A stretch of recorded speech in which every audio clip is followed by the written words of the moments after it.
আসসালামু আলাইকুম। Rabbit keeping এর আরো একটি মূল্যবান এপিসোডে স্বাগতম আপনাকে। তো বন্ধুরা, আশা করি সকলেই ভালো আছেন। তো আপনাদের দোয়া এবং মহান সৃষ্টিকর্তার রহমতে আমিও ভালো আছি। তো বন্ধুরা, আজকের ভিডিওতে আমি একটি মূল্যবান বিষয় নিয়ে আলোচনা করব এবং একটি গর্ভবতী খরগোশ কিভাবে বাচ্চা প্রসব করে সেই ভিডিওটি তুলে ধরেছি আজ আপনাদের সামনে। তো ভিডিওটি স্কিপ না করে পুরোপুরি দেখতে থাকুন। আশা করি ভিডিওটি আপনাদের কাজে আসবে। তো বন্ধুরা, এই যে আমার এই একটা মেয়ে খরগোশ, আমি গত ভিডিওতে বলেছিলাম যে সে প্রেগনেন্ট। তো তার বাচ্চা দেওয়ার সময় হয়েছে, এখন বাজে রাত 11:30। তো আমি বাইরে যখন আসি তখন দেখতেছিলাম যে আসলে গর্ভবতী খরগোশটা কি করতেছে, সে বাচ্চা দিছে কিনা। তো আমি ঘরের দরজা খুলে দেখি যে সে গায়ের পশম ছিঁড়তেছে। তো আমি ভাবলাম যে এই বিষয়টা একটু ভিডিও করে দেখাই। এর আগে আমি এখনো আমার চ্যানেলে এই বিষয় নিয়ে ভিডিও পোস্ট করিনি। তো বন্ধুরা, এখানে অনেক শিক্ষার যারা খরগোশ পালন করেন তাদের অনেক শিক্ষার কিছু একটা মানে বিষয় আছে। তো এটা আপনারা দেখলে বুঝতে পারবেন যে আপনাদের খরগোশ পালন আসলে গর্ভবতী খরগোশ যখন বাচ্চা দেয় তখন আপনাদের প্রসেসটা কি সঠিক হয় নাকি ভুল হয়। তো আপনারা ভিডিওটি দেখলে বুঝতে পারবেন। তো বন্ধুরা, আমি যে বিষয়টি বলবো, যখন একটা গর্ভবতী খরগোশ বাচ্চা প্রসব করার জন্য তার বাসা প্রস্তুত করে তখন আসলে তার শরীর থেকে প্রচুর পরিমাণে লোম ছিঁড়ে। তো এটা দেখা যাচ্ছে যে যদি কোনো খরগোশ প্রথম বাচ্চা দেয়, অর্থাৎ নবীন আমরা যেটা বলি, তো যখন প্রথম বাচ্চা দেয় তখন কিন্তু তার পশমের ঘাটতি হয় না, কারণ তার গায়ে পর্যাপ্ত পশম থাকে। আর আমার এই খরগোশটি আমি কেনার পরে সে দুইবার, এই দ্বিতীয়বার বাচ্চা দিচ্ছে। তো প্রথম যেবার বাচ্চা দিছিল তখন সে অনেক পশম ছিল, কিন্তু এবার তার শরীরে আসলে অত বেশি পশম নাই। তো তারপরেও যতটুকু আছে সে চেষ্টা করতেছে তার বাসাটা খুব সুন্দরভাবে বানানোর জন্য, কারণ একটা মা কখনোই চায় না তার সন্তান কষ্টে থাকুক, সুতরাং সেটা পশু হোক বা মানুষ। তো সে কিন্তু তার গায়ের পশম ছিঁড়তেছে এবং অন্য খরগোশ যে আছে এখানে, যারা দুইটা মেয়ে খরগোশ আছে, একটা বাচ্চা দিছে। গত ভিডিওতে আমি দেখাইছিলাম যে একটা বাচ্চা দিছে আর একটা বাচ্চা দিবে, একদিনের ব্যবধান ছিল, কিন্তু সেখানে 2 দিন হয়ে গেছে। আর একটা খরগোশ সে আছে, মেয়ে খরগোশ, সে 10 দিন পরে বাচ্চা দিবে। তো বন্ধুরা, আমি যেটা বলতেছি, তো এই খরগোশটা আসলে দেখেন তার পশম, সে যতটুকু সম্ভব তার গায়ের যেখান থেকে তার মুখ যায় সেখান থেকে সে পশম নিচ্ছে, এবং কিছু কচি সবুজ ঘাস দিছিলাম, সেই ঘাসগুলো নিয়ে পশম নিয়ে একসাথে মিক্সার করে তার বাসাটা এত সুন্দর করে বানাচ্ছে। আসলে আপনারা পুরো ভিডিওটি না দেখলে বুঝতে পারবেন না যে সে কিভাবে বাসাটা বানাচ্ছে। তো আজকের ভিডিওটা একটু বেশি বড় হয়ে গেছে বন্ধুরা, কারণ আরও তো আমি একটি এডিট করে ছোট করে দিছি। আমি এই ভিডিওটি ধারণ করছি প্রায় 1 ঘন্টা, তো আমি শর্ট করে সেটা 13 মিনিট রেখেছি। তো ভিডিওটি আপনারা পুরো দেখবেন, দেখলে বুঝতে পারবেন। তো তার বাসা বানানোর প্রায় শেষের দিকে দেখেন সে অন্য খরগোশের গায়ের থেকে পশম নিচ্ছে, কিন্তু অন্য খরগোশ তো দিবে না, তাদের গায়ের পশম কি দিবে না। তো তার বাসা বানানো প্রায় শেষের দিকে। তো আমি তার বাচ্চা প্রসব করার ভিডিওটি করতে চাইছিলাম না, তারপরেও আপনাদের সুবিধার্থে বা দেখানোর জন্য আমি সেটা ধারণ করেছি। তো দেখেন সে বাসা প্রায় 100% হয়নি এখনো, তবে প্রায় হয়ে গেছে।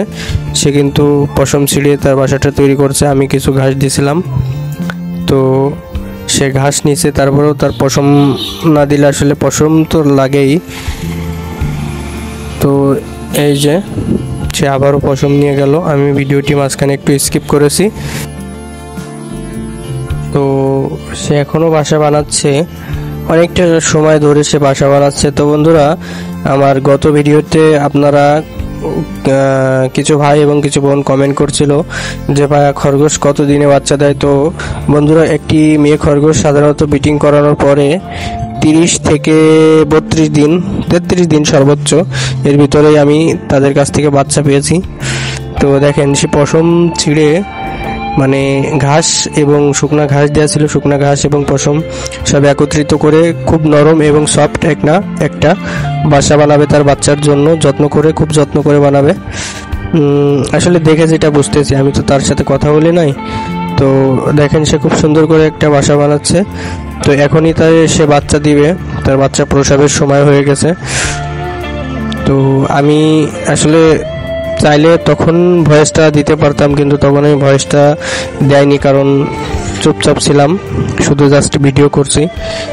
তো সে একবারে 5টি বাচ্চা দিয়েছে। আমি আপনাদের বাচ্চাও দেখাবো যে বাচ্চাগুলো কেমন হয়েছে, কালার বা পুষ্টুলো হয়েছে কিনা, সুস্থ আছে কিনা। তো আমার এর আগে যে খরগোশটা বাচ্চা দিয়েছে 2 দিন আগে, তার 4টা বাচ্চা হয়েছে। বাচ্চাগুলো এখনো খুব সুস্থ সুন্দর আছে। তো আমি তাদের প্রচুর পরিমাণে খাবার দিচ্ছি, কচি ঘাস এবং গমের মোটা ভুসিটা। আর যেহেতু মানে প্রথম বাচ্চা দেওয়ার পরে বেশি দিন গ্যাপ যায়নি, ওই 2 মাস 10 দিনের মতো গ্যাপ গেছে। তো আমি একটু তেলাকুচুর পাতা দিচ্ছি, যেটা আসলে আপনাদের এলাকায় কি নামে বলে আমি জানি না। পরবর্তী ভিডিওতে আমি দেখাবো যে খরগোশের দুধ বাড়ানোর জন্য কি কি খাবার দিলে বাচ্চারা পর্যাপ্ত দুধ পায়। আসলে বাচ্চাদের জন্য আগামী প্রসবের পর থেকে আগামী 15 দিন বাচ্চাদের দুধ পাওয়াটা খুবই জরুরি, কারণ কি তার বাড়তি কোনো খাবার খায় না, দুধটা খেয়ে বেঁচে থাকে। সুতরাং আপনাদেরও একটু এই বিষয়টা লক্ষ্য রাখতে হবে যে বাচ্চা ঠিকঠাক দুধ পাচ্ছে কিনা। আর যখন সে বাড়তি খাবার খাওয়া শিখে যাবে, তখন একটা জিনিস লক্ষ্য করবেন, যেন গরমের সময়, বিশেষ করে গরমের সিজনে ছোট বাচ্চাদের অন্তত 1.5 মাসের আগে যেন গমের ভুসি বা অন্য কোনো বাড়তি খাবার দিবেন না। দেখেন সে বাচ্চা অলরেডি প্রসব করতে শুরু করেছে, সে অলরেডি একটা বাচ্চা হয়েছে। তার বাচ্চাদের গায়ে যে রক্ত পানি থাকে সেগুলো সে নিজে চেটে পরিষ্কার করে ফেলে, এবং বাসায় কোনো প্রকার থাকে না, রক্ত বা এরকম কিছুই থাকে না, যাই হয় সে নিজে খেয়ে ফেলে। তো আমি পুরোটাই দেখাবো আপনাদের। এখন অবশ্য আমি ক্যামেরাটা সরাইতে পারতেছি না, কারণ সে বাচ্চা প্রসব করতেছে, এই সময় থেকে বিরক্ত করা উচিত না একদমই। তো এটা আসলে কখনোই আপনারা করবেন না, বাচ্চা দেওয়ার সময় তাকে ডিস্টার্ব করবেন না, তার মতো করে তাকে বাচ্চা দিতে দিবেন। তার বাচ্চা দিতে সর্বোচ্চ সময় নেয় 5 মিনিট বা 6 মিনিট এরকম। তো এই যে বাচ্চা হয়েছে, দেখেন পরিষ্কার করতেছে চেটে চেটে, বাচ্চাগুলো দেখা যাবে, আপনারা দেখতে থাকুন। তো এই যে বাচ্চা দেখা যাচ্ছে, আমি একটু দেখানোর চেষ্টা করতেছি। ওই যে দেখেন বাচ্চা নড়তেছে। তো তার বাচ্চা, আমি একটা মজার বিষয় লক্ষ্য করলাম, সে খরগোশ যখন বাচ্চা প্রসব করে তখন কিন্তু দেরি করে না, একবারেই বের হয়ে যায় বাচ্চাগুলো। তো একটার পরে একটা বের হয়ে যায়, বাচ্চা প্রসব করে দেয়, দেরি করে না যে একটা দিল বের হয়ে আসলো, এমন না। সে একবার যে কয়টি বাচ্চা দিবে একবারে দিয়ে বাসা থেকে বের হয়ে যাবে। আরেকটা বিষয় আমি লক্ষ্য করলাম, খরগোশের বাচ্চা আসলে প্রসব করার পরপরই কিন্তু বাচ্চার টার্গেট থাকে যে দুধ খাবে, আর মায়ের টার্গেট থাকে যে সে পরিষ্কার করে দেবে বাচ্চাকে। তো বাচ্চা কিন্তু হওয়ার সাথে সাথেই একটু দেরি করে না, তার প্রসবের রাস্তা থেকে বের হয়েই কিন্তু সে বুকের কাছে চলে যায় দুধ খাওয়ার জন্য। তো বাচ্চা প্রসবের পরপরই দুধ খেয়ে নেয়, এখানে আপনার টেনশনের কিছু নাই যে বাচ্চা দুধ খেলো কিনা, তো এমনটা ভাববেন না বা ধরার চেষ্টাও করবেন না। বাচ্চা হওয়ার পরপরই সে দুধ খেয়ে নেবে তার যতটুকু পরিমাণ চাহিদা, এবং মা বাচ্চা দেওয়ার পরে তার যে রক্ত পানিটা থাকে, অর্থাৎ আমরা যেটা গরুর বলি জলাম, অর্থাৎ বাচ্চার থলি, সেটা কিন্তু সে বাসার ভিতরে প্রসাব করে না, সে কিন্তু বাইরে এসে প্রসাব করে সেটা খেয়ে ফেলে। তো সেখানে একটু লক্ষ্যের বিষয় আছে যে বন্ধুরা, আপনারা বাসার ভিতরে একটু লক্ষ্য করে দেখবেন যে ওখানে বেশি রক্ত পানি বা এরকম কিছু আছে কিনা। দেখেন সে কিন্তু খেয়ে ফেলেছে যে বাচ্চার নাড়িগুলো ছিল বা এরকম কিছু। তো ওই দেখেন বাচ্চা কি সুন্দর দুধ খাচ্ছে। তো বন্ধুরা, এই ছিল খরগোশের বাচ্চা প্রসবের সময় ভিডিও করা। একটা কালো বাচ্চা হয়েছে, আর বাকি 3টা সম্ভবত সাদা হবে। আমি এখন দেখাবো বাচ্চা প্রসব করে তার মা বের হয়ে আসলে আমি দেখাবো আপনাদের যে বাচ্চাগুলোর কি কি কালার হয়েছে এবং কেমন সুন্দর বাচ্চা হয়েছে আমি আপনাদের দেখাবো। আপনারা ফুল ভিডিওটি দেখতে থাকুন।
বন্ধুরা, আমার মেয়ে খরগোশটার বাচ্চা দেওয়া শেষ, সে এখন বের হয়ে আসবে বাসা থেকে। তো বন্ধুরা, আমি এই যে সে রক্তপানি প্রসব করে সেটা নিজেই খেয়ে ফেলবে, আপনারা দেখুন। তো আমি যে ভিডিও তৈরি করি, হয়তো বা আমার ভয়েসটা অত বেশি সুন্দর না, তারপরেও আমি মানে মূল বিষয়টা দেখানোর চেষ্টা করি। এখানে এডিট করে কাটছাট করে কিছু বাদ দিই না, সবগুলো আপনাদের দেখানোর চেষ্টা করি, যাতে করে আমার ভিডিও দেখে আপনারা একটু হলেও উপকৃত হন। তো সেই হিসাব করে আমার চ্যানেলটিকে সাবস্ক্রাইব করে পাশেই থাকবেন এবং আমার নতুন নতুন ভিডিও বানাতে সাহায্য করবেন, মানে উৎসাহ দিবেন, যাতে আমি আপনাদের মাঝে ভালো ভালো সুন্দর সুন্দর নতুন ভিডিও নিয়ে আসতে পারি। তো বন্ধুরা, এইটাই ছিল আজকের ভিডিওতে। তো আমি আপনাদের এখন বাচ্চাগুলো দেখাবো যে কেমন বাচ্চা প্রসব করলো, সে কতটা সুন্দর। দেখেন, আমি বাচ্চার গায়ে এখন হাত দিব না, দেখানোর চেষ্টা করব আপনাদের দূর থেকে, তারপরেও আশা করি ক্লিয়ার বুঝতে পারবেন। তো সে 5টি বাচ্চা দিছে। তো বাচ্চার এখন দেখা অবস্থায় বোঝা যাচ্ছে যে বাদবাকি 4টা সাদা হবে এবং একটা কালো হবে। কালো যেটা সেটা তো বোঝাই যাচ্ছে যে কালো, তার আগে একটু সাদা থাকবে, সাদা কালো মিক্সার। তো তার মা বাচ্চা দিয়ে দেখেন সে বাইরে চলে এসে, আসলে গরমের সময় তো সে এখন শুয়ে আছে, রেস্ট করতেছে একটু।